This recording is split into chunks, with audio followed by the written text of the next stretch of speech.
বর্তমান যুবদল ঢাকা মহানগরের দক্ষিণের আহ্বায়ক প্রিয় যুবনেতা খন্দকার এনামুল হক এনাম আমাদের মধ্যে উপস্থিত হয়েছেন।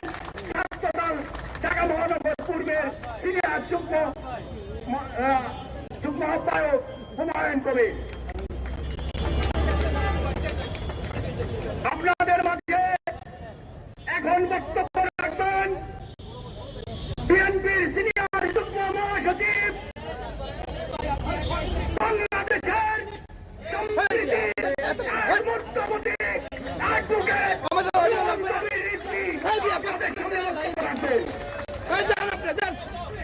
প্রত্যেকটা চ্যানেল লাইভে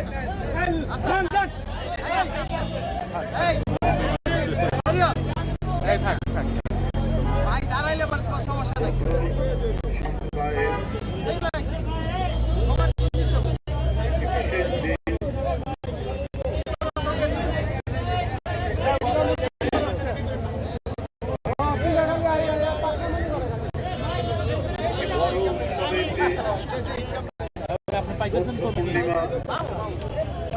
বৈশাখী পূর্ণিমা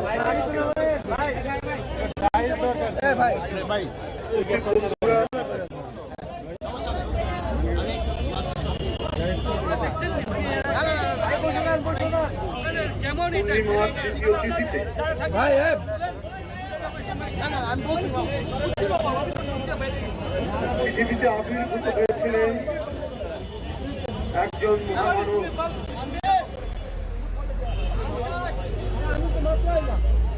তিনি মহামতি গৌতম বুদ্ধ। এই দিন, এই বৈশাখী পূর্ণিমা বা বৌদ্ধ পূর্ণিমা যেটিকে বলা হয়, এই দিন যেমন তার জন্ম তেমনি তিনি বুদ্ধত্ব লাভ করেছেন।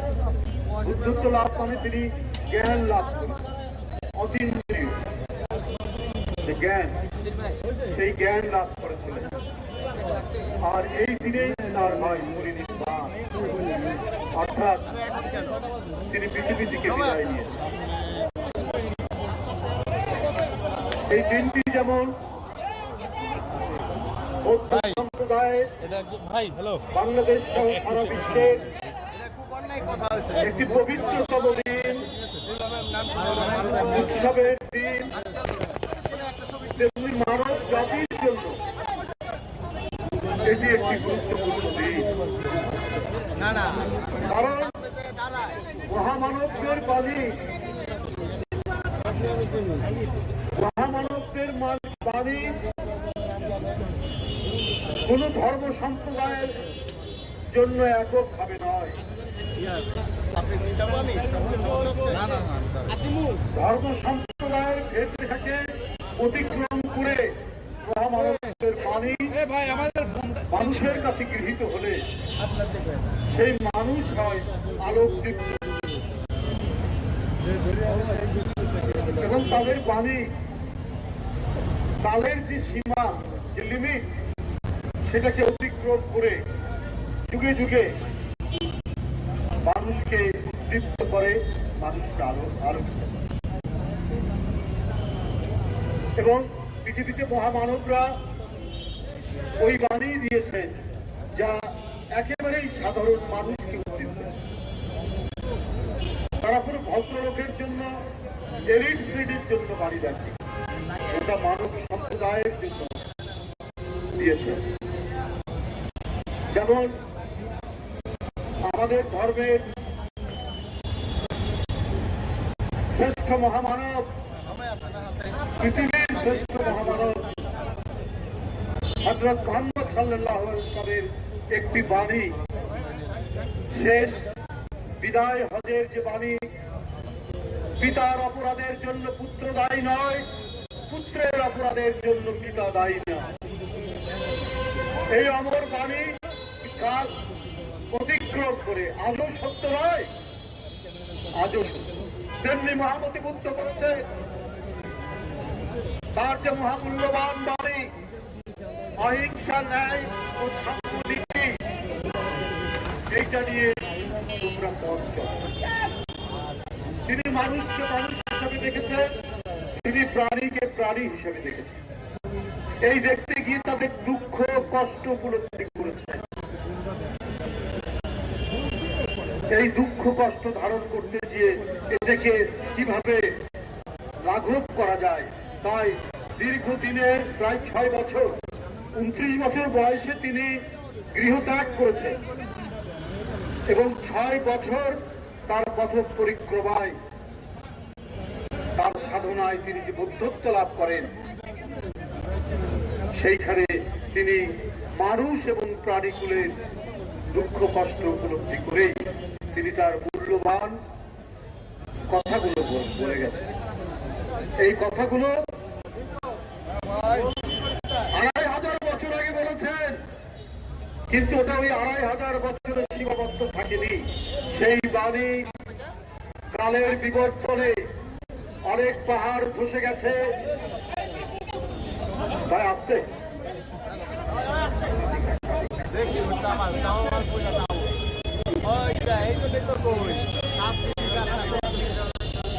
এই বাণী অনেক পাহাড় ধসে গেছে, অনেক প্রাচীর ধসে গেছে, অনেক নতুন প্রাচীর নির্মিত হয়েছে, কিন্তু এই বাণী ধসে যায়নি। এই বাণী অমর অব্যয় থেকেছে। উনি বলেছেন আত্মদীপ হও, অর্থাৎ নিজের অন্তরের আলোতে চলো, নিজের অন্তরকে আলোকিত করো, মানুষের দুঃখ কষ্ট উপলব্ধি করো। এটা তো মহামানবের বাণী। তিনি বলেছেন আত্মজয় করো। আত্মজয় কি? নিজের লোভ, লালসা, কাম, ক্রোধ সবকে ধ্বংস করে আগে নিজেকে জয় করো।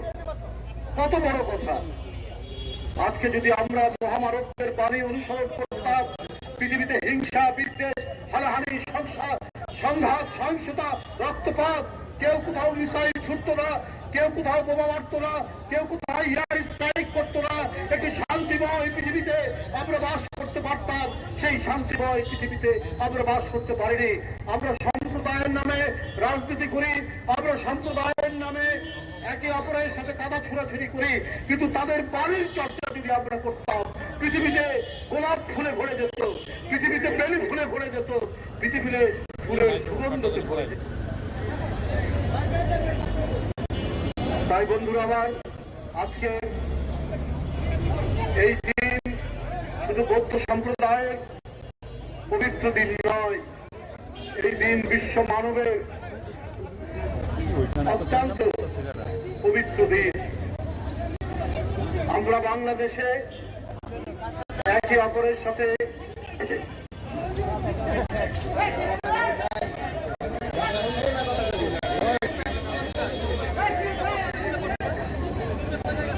থাক থাক, আপনার টেনশন করতে হবে সে বুঝতে।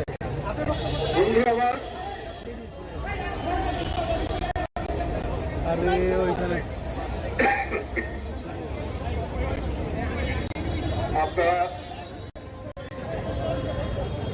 আমি যে কথাটি বলছিলাম যে আপনি একটু সাবধান সাংবাদিক ভাইরা, খুব তাড়াতাড়ি ছেড়ে দেবো। আমরা একটা র্যালি এখানে অনুষ্ঠিত হবে। যাই হোক, প্রচন্ড গরম।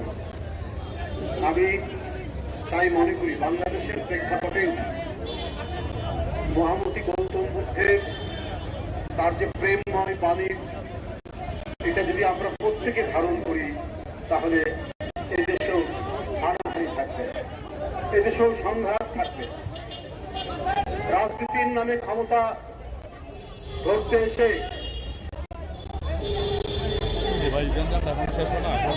মিটিংকে ডিস্টার্ব করছো কেন? কে?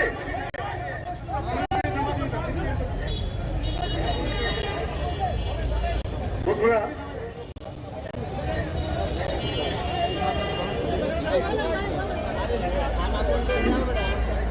আবার আজকে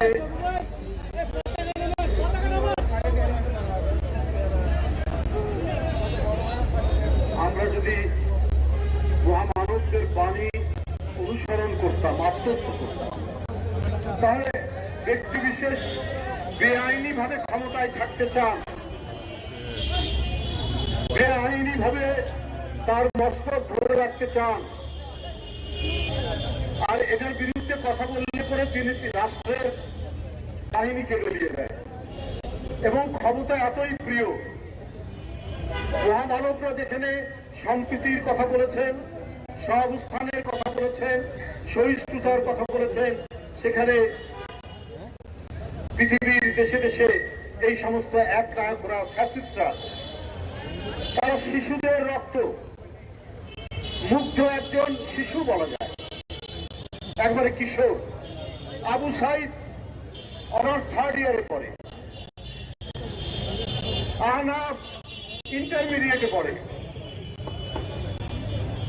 চট্টগ্রামের কি নাম যেন ওয়াসিম আকরাম ইউনিভার্সিটির 1st ইয়ারের ছাত্র, কিশোর শিশু। সারা বাংলাদেশে 1,500-এর মতো এই বাচ্চা শিশু কিশোরদের রক্ত ঝরিয়েও ক্ষমতায় থাকতে চান শেখ হাসিনা। তাহলে উনি উনার চামচারা বলে বেড়াতো উনি নাকি তাহাজ্জুদের নামাজ পড়তেন, যে ও নিজেও বলেছে তাহাজ্জুদের নামাজ পড়তেন। আরে আপনি যদি তাহাজ্জুদের নামাজ পড়তেন পরে আপনি রসুলের একটা বাণী যদি আপনি আত্মস্থ করতেন, আপনি গৌতম বুদ্ধের একটা বাণী যদি আপনি মনে মুখস্থ রাখতেন, যীশু খ্রিস্টের একটা বাণী যদি মুখস্থ রাখতেন, তাহলে আপনার কোনোদিন একটা শিশুকে হত্যা করার মতো মনোভাব আপনার, অভিপ্রায় আপনার, আপনি কিছুই মানতেন না। লোক দেখানো নামাজ, লোক দেখানো তাহাজ্জুদের কথা বলতে, এটাকে ইসলামের পরিভাষায় বলা হয় মুনাফিকি। এই মুনাফিকি করে রাজনীতি করতে করেছে। আপনারা জানেন, অথচ এই দেশেই আরেকজন নেত্রী উনি বলেছেন যে এরশাদ জোর করে ক্ষমতা নিয়েছে, আমি নির্বাচন করব না তার অধীনে, উনি করেননি। এই যে পার্থক্য, এটা জনগণ সবসময় দেখেছে এবং তার প্রতি তাদের অঢেল শ্রদ্ধা তারা দেখেছে। কত কথা বলেছে উনি চিকিৎসার জন্য লন্ডনে গেছেন 2017 সালে, ওবায়দুল কাদের বলেছে উনি ফিরবেন। আওয়ামী লীগের নেতারা বলেছে দেশনেত্রী বেগম খালেদা জিয়া ফিরবেন না, উনি দিয়ে 3 মাস পর থেকে ফিরে এসেছেন। উনি দেশের মাটি আর মানুষ ছাড়া উনি বাইরে লুকিয়ে থেকে কোনদিন রাজনীতি করেননি। সেই কারণেই আজকে তিনি জনপ্রিয়। কিন্তু আজকে এই যে ফ্যাসিবাদের যে উত্থান এবং তাদের যে পলায়ন, এই পলায়ন এর মধ্যে যে অন্তর্বর্তী সরকার পলায়নের পর যে হল, মানুষ তো তাদের কাছে অনেক প্রত্যাশা করেছে। তারা সংস্কারের কথা বলেছে, সে সংস্কারও মেনে নিয়েছে।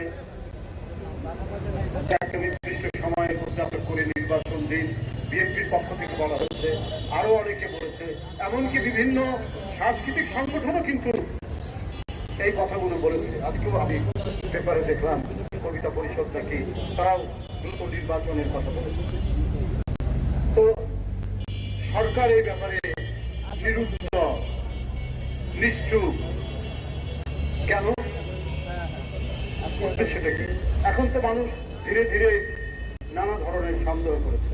আর সবথেকে বড় সন্দেহ করলে হচ্ছে যে সাবেক রাষ্ট্রপতি যিনি খুনের আসামি, তিনি দেশ ছেড়ে চলে গেলেন। আপনার গোয়েন্দা সংস্থা ডিজিএফআই, গোয়েন্দা সংস্থা জাতীয় নিরাপত্তা, জাতীয় গোয়েন্দা সংস্থা এনএসআই এরা ক্লিয়ারেন্স না দিলে কি করে উনি যেতে পারেন? এমন রাষ্ট্রপতি যে বাংলাদেশের পরিবেশ নষ্ট করার জন্য যার বিচার হওয়া উচিত, আমাদের হাওর পাওর, আমাদের খাল বিল, আজকে আন্তর্জাতিক ভাবে মানুষ আন্দোলন করছে এগুলো রক্ষার জন্য, তিনি তার এলাকা কিশোরগঞ্জের বিশাল হাওরের মধ্যে বিশাল এক রাস্তা বানিয়েছেন তার বাড়ি বানানো, তার বাড়িতে পৌঁছানো।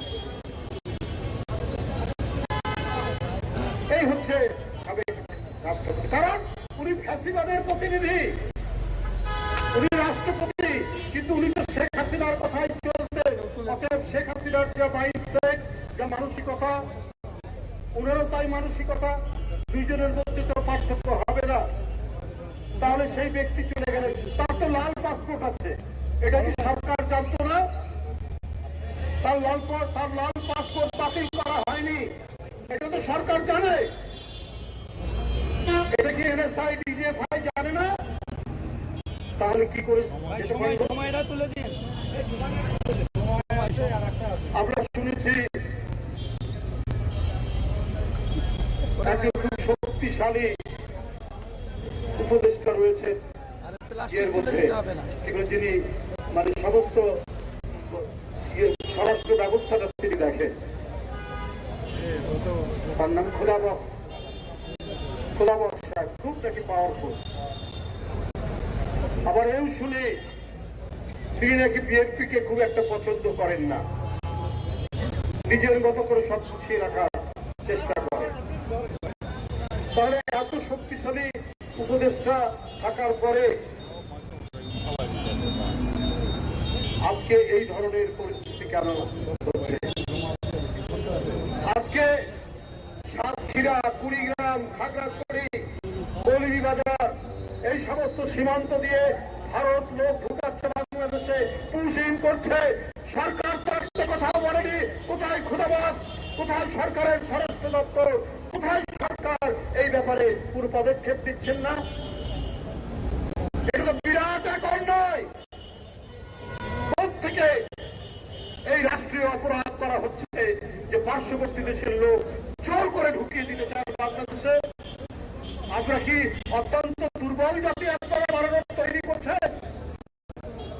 এদিকে একটা মুক্তিযুদ্ধ হওয়া একটা জাতি, 30 লক্ষ জীবন দেওয়া একটা জাতি, 1,500 শিশু, বাচ্চা, তরুণের জীবন দেওয়া একটা জাতি, সেই জাতিতে পার্শ্ববর্তী দেশ তার ইচ্ছা মতো লোক ঢুকাবেন বিভিন্ন সীমান্ত দিয়ে, আর আপনারা নিশ্চুপ, আপনারা টু শব্দ করছেন না। এর কারণ কি? তাহলে তো শেখ হাসিনা যেমন করেছেন, আপনারাও তাই করছেন। আমাদের সীমান্তে লোক হত্যা করলে শেখ হাসিনা একটা প্রতিবাদ করতেন, টু শব্দ করতেন। আজকে কেন একেবারে নিশ্চুপ, নিরুত্তর অন্তর্বর্তীকালীন সরকার? এই সরকারকে তো সমস্ত গণতান্ত্রিক শক্তি, রাজনৈতিক দল সমর্থন করেছে। কোন সাহসে পার্শ্ববর্তী দেশ থেকে তারা তাদের লোক জোর করে আমাদের সীমান্ত দিয়ে ঢুকিয়ে দিচ্ছে? আমি এর তীব্র নিন্দা এবং প্রতিবাদ জানাচ্ছি। আজকে উৎসবের দিন, বৌদ্ধ পূর্ণিমা, মহামতি গৌতম বুদ্ধের মহামানবের জন্মদিন, তার বুদ্ধত্ব প্রাপ্তি এবং তার মৃত্যু, মহাপরিনির্বাণ। বৌদ্ধ সম্প্রদায়ের তাদের যে উৎসবের প্রাঙ্গণ, সেই উৎসবের প্রাঙ্গণে আমরাও সামিল হয়েছি, আমরাও সামিল থাকবো। আমরা কাঁধে কাঁধ মিলিয়ে 1000 বছর ধরে এখানে হিন্দু, মুসলমান, বৌদ্ধ, খ্রিস্টান, চাকমা, মারমা, ত্রিপুরা, সাঁওতাল, রাজবংশী সবাই আমরা একসাথে থেকেছি। আমাদের উৎসবে, আমাদের ঈদে মিলাদুন নবী, আমাদের কোরবানি ঈদে তারা যেমন আমাদের বাড়িতে এসছে, আমরাও দুর্গা পূজায়, আমরাও তাদের বৌদ্ধ পূর্ণিমায়, আমরাও তাদের 25শে ডিসেম্বর, আমরা তাদের বড়দিনে আমরা সেখানে একসাথে থেকেছি। বাংলাদেশের বিরুদ্ধে ন্যারেটিভ তৈরি করা হয়, পার্শ্ববর্তী দেশে বিভিন্ন জায়গায় জঙ্গির কথা বলা হয়, যে কথাটা এখানে আমাদের জয়দেব বলেছে, জঙ্গির কথা বলা হয়, সাম্প্রদায়িক বিশৃঙ্খলার কথা। কিন্তু বাংলাদেশের মতো এত চমৎকার সাম্প্রদায়িক সম্প্রীতি 1000 বছর ধরে যেটা চর্চিত হয়ে এসেছে, সেটা আর আশেপাশে আর কোথাও নেই। আমার মনে হয় যে আমাদের এই সম্প্রীতি দেখে অনেক দেশ হিংসা করে, অনেক দেশ মনে করে কি ব্যাপার, এদের মধ্যে এত শান্তি কেন? আমরা একে গণতন্ত্রের জন্য এবং আমাদের স্বাধীনতা যুদ্ধে আমরা তো লড়াই করেছি। আমার মনে আছে এই শেখ হাসিনার পুলিশ ধাওয়া করে আসছে, এই যে আমার কাছে জয়দেব, এই যে পার্থ অপু, এই এখানে রমেশ, তারপরে আমাদের অমরেন্দ্র দাস অপু, এরা বিভিন্ন সময়ে, আমি যেহেতু হাঁটতে পারি না বেশি জোরে, ওরা আমাকে আঁকড়ে নিয়ে কোনো নিরাপদ জায়গায় তারা নিয়ে গেছে। এইভাবে আমরা একে অপরের সাথে নিবিড়ভাবে সম্পর্ক। বাংলাদেশের বিরুদ্ধে সাম্প্রদায়িক অশান্তির যারা ন্যারেটিভ তৈরি করে, তারা বাংলাদেশের বন্ধু কখনোই হতে পারে না। তারা একটা মিথ্যা উদ্দেশ্য নিয়ে এই কাজটি করে। আমি আজকে এই বৌদ্ধ পূর্ণিমায়, এই বৈশাখী পূর্ণিমায় আমি যে র্যালিটি এখন অনুষ্ঠিত হবে, আমি প্রথমে আন্তরিক শুভেচ্ছা জানাচ্ছি, তাদের সমৃদ্ধি এবং সুখ অব্যাহত থাকুক এই কামনা করছি। এবং এখন যে র্যালিটি অনুষ্ঠিত হবে তার শুভ উদ্বোধন ঘোষণা করছি। ধন্যবাদ।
ভাই এগুলো